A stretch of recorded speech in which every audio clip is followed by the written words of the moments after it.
According to the latest reports and also what happened yesterday in court, it does seem that the future of football side Royal AM is looking increasingly bleak following a disastrous court ruling that involves SARS.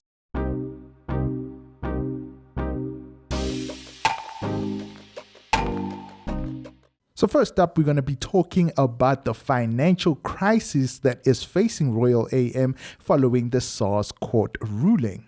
So the Betway Premiership side has been engulfed in turmoil primarily due to the staggering amount of around 40 million rands worth of debt owed by the club's owner, MaMkhize, also known as MaMkhize. Now, MaMkhize's financial woes have led to significant financial instability as well as jeopardizing the club's existence in the PSL. Look, I am a huge soccer fan. One thing that me and my friends have always talked about when it comes to soccer clubs, especially those that do well in the PSL, is that you need money. You need owners that have money and that are able to inject money into the football club. Because at the end of the day, it's not like football clubs can run themselves. They do need some backing, some financial muscle from the actual owners themselves. And then you take a look at a club such as Mamelodi Sundowns. Look, as a Kaizer Chiefs supporter, I'm very envious of Mamelodi Sundowns. But one thing we can all agree on is that the owner, Patrice Motsepe, probably sits back, chucks money at the club and says that I expect all the trophies. He doesn't attend games with the speaker box playing loud music in the stands, and after the game comes out with a bag of money but is unable to pay SARS. But getting back to the story at hand, as I mentioned, after a brief court battle, the verdict has indicated that the club must now be sold to meet its financial obligations. Now, apart from that, sources have also revealed to the media that a small contingent of staff have returned to work on Monday yesterday, having finally received their overdue wages for January. Now, the source also goes on to reveal that many players are hesitant to rejoin training. Look, at the end of the day, if your employer does skip a month or two without paying you, how can you trust them going forward? That is I believe that is the biggest betrayal when it comes to an employee and employer type of relationship. Worst of all is soccer players, they have contracts and contracts need to be met. So if your employer has already defaulted on your contract once, what's to make you think that they won't do it a second time? But yeah, getting back to the story at hand, Royal AM is facing a serious threat of liquidation. And apparently the uncertainty as well as anxiety surrounding the club's fate have led to a cloud of desperation hanging over its players and staff.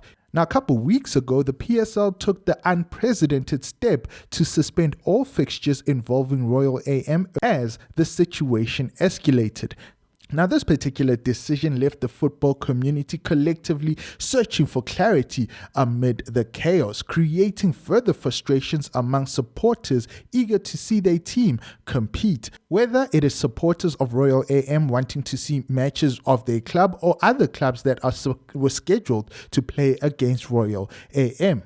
Now, the curator who was assigned to manage Royal AM's affair was set to present a pivotal report to the court on Monday, which would outline options for either liquidation or sale. Now, the curator's recommendations appears to have struck a chord, paving the way for the Pietermaritzburg-based club to be placed on the market. Meanwhile, a local publication, Ilanga, reported that there is an earnest hope that the PSL will allow time for a sale before making any decision regarding expulsion of Royal AM from the PSL.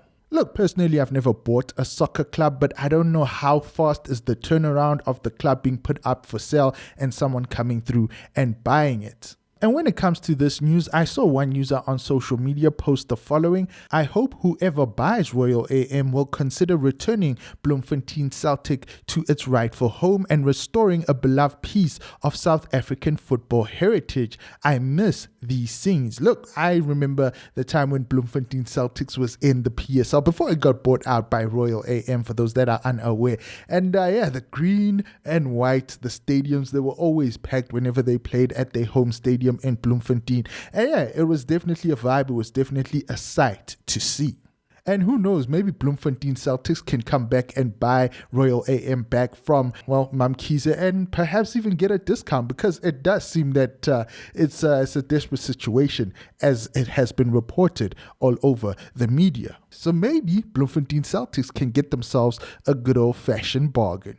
So yes, taking a look at the owner's side of things, the media do claim that they have a source who's privy to the situation, and that source has divulged to the media that MaMkhize has been desperately trying to avert both liquidation and the sale of the club. Yet the judicial decision seems irreversible given the curator's findings. And also following the asset seizure by SARS due to alleged tax irregularities, Royal AM has found itself in dire straits.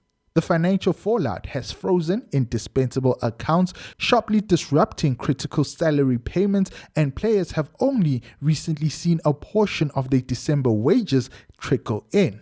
So if I'm to get this correctly and what the reports are saying, the staff, the people that work at the club, not the players, have been paid their January salaries. However, the players themselves have only seen a portion of their December wages trickle in. No mention of the January salary.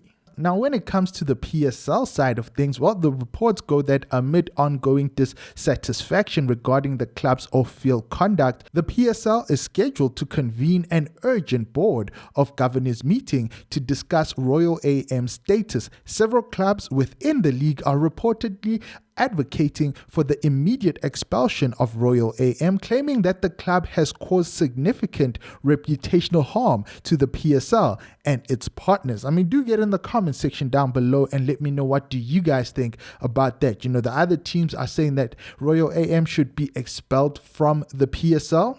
Personally, I don't know about going all that far. I feel it's a little bit extreme, but I definitely do agree that they have brought the PSL into disrepute, and honestly, the reputation of the PSL has taken a big hit with the whole Royal AM saga.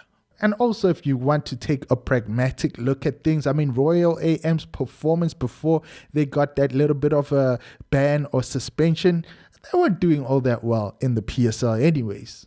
I'm not sat here saying that they were probably going to get relegated, but they were definitely close to that relegation mark. But yeah, the reports claim that they did try to get a hold of, the club management or media personnel or spokesperson, but they didn't get a comment. Maybe they didn't hear all the inquiries over the music of that speaker box. Up next, Somizi's baby mama criticism of his reality show condemned. Legend MaMkhize, the executive producer of Living the Dream with Somizi, his reality show, has poured cold water over claims made by Palesa Madisakwane, the baby mama of Somizi's child, Bahumi.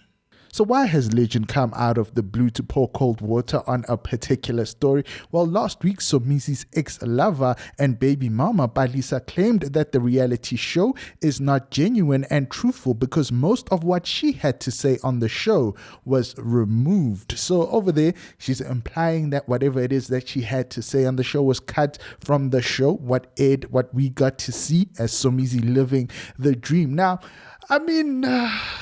okay, when you think about it, Legend is the guy, if our memory does serve me correct, I'm going back into the archives over here, but he's the guy who allegedly leaked Somizi's ex-husband, Mohale's interview, in which he talked about him getting beat up and the fisting and all of that alleged abuse that he suffered at the hands of Somizi. So for me, number one, Legend does not strike me as someone who would cut controversial stuff, but then again, he didn't put it in the show. It was one of those leaked things. So I suppose, yeah, he does come through. If you go off the track record and go off those reports, he is one person who would go with a narrative like the show. Somizi's show is supposed to portray Somizi's life in a glowing light, but behind the scenes, there might be a little bit more than what comes through on screen. So when you look at Somizi's show, especially when it had Mohale on it, it looked like it was roses. It was roses, ice cream, chocolate boxes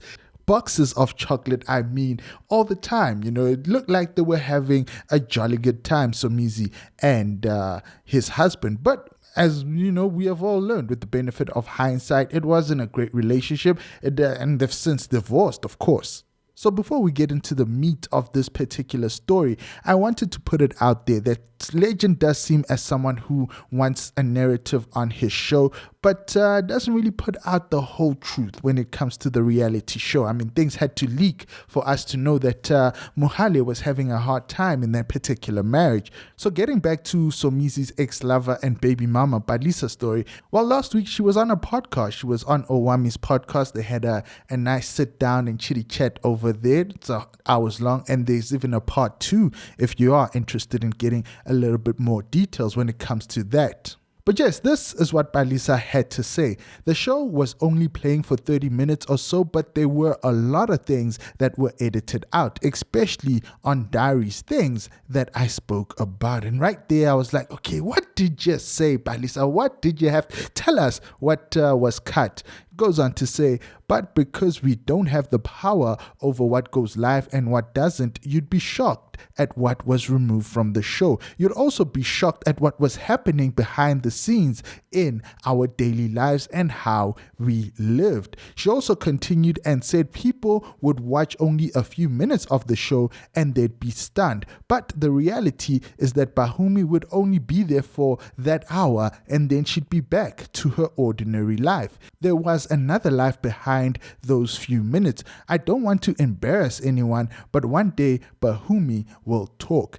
Now, when it comes to this part of things, that Bahumi's life is not as what was on camera, as what was shown on Somizi's reality show, and perhaps Bahumi will talk in the future, maybe, but Palesa has talked. Baby mama has definitely talked. Baby mamas. Actually, we're not even going to get into that, but nonetheless, things that have come out and what she said is that Somizi is an absent father. Somizi is not as hands-on as it would appear on the reality show. I mean, there's even some allegations and claims that Bahumi is using Ubers, like she's taking public transportation to get to auditions and things of that nature. And I did see that there were a lot of people actually coming through when it comes to that part of things, that they were saying that Bahumi is a grown woman. I mean, she's close to 30 at this point in time. And it is a little bit unfair to be expecting that Somizi be the one who's, paying for her, buying her a car, if that is what was being insinuated, making sure that she has transport to go to her auditions. And also, if memory does serve me correctly, do correct me if I am wrong when it comes to this, but there are reports that Somizi did buy Bahumi a car. I don't know what has happened to that car, but there are other reports that that car has been written off and the car's no longer there. Now, as a parent myself, I do ask the question, at what point does a parent's work end?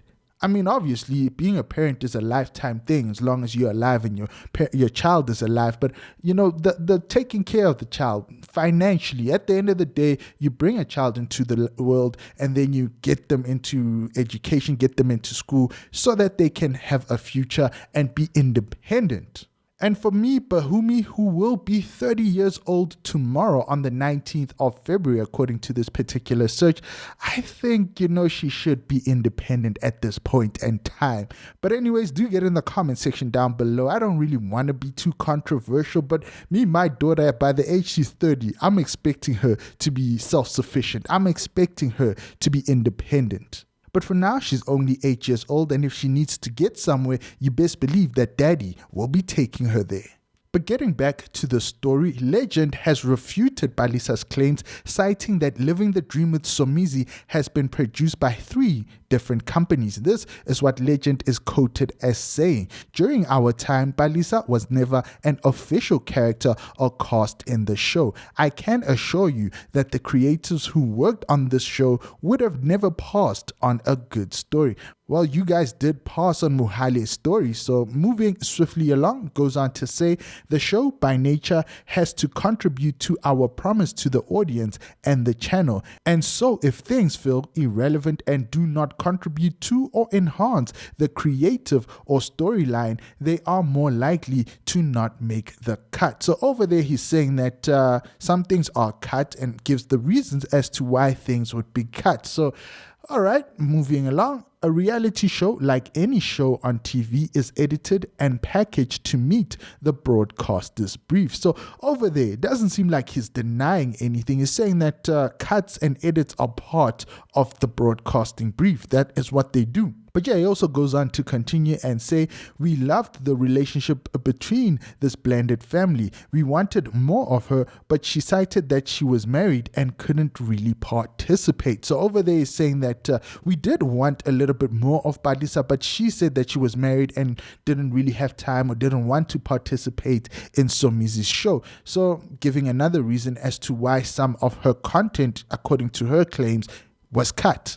Now, of course, another interesting thing when it comes to all of this, Somizi Mhlongo was an executive producer on that reality show. And according to the reports that I have read as of me making this video, they did send questions to him, but he had not responded to them by the time they came through with the stories.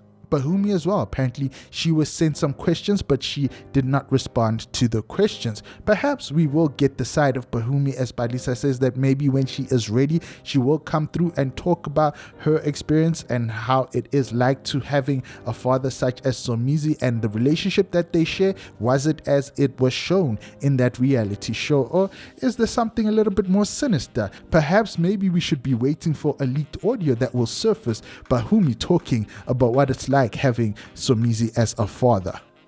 And as always, thanks for watching. Don't forget to subscribe to RedLive if you haven't, and binge watch my previous videos.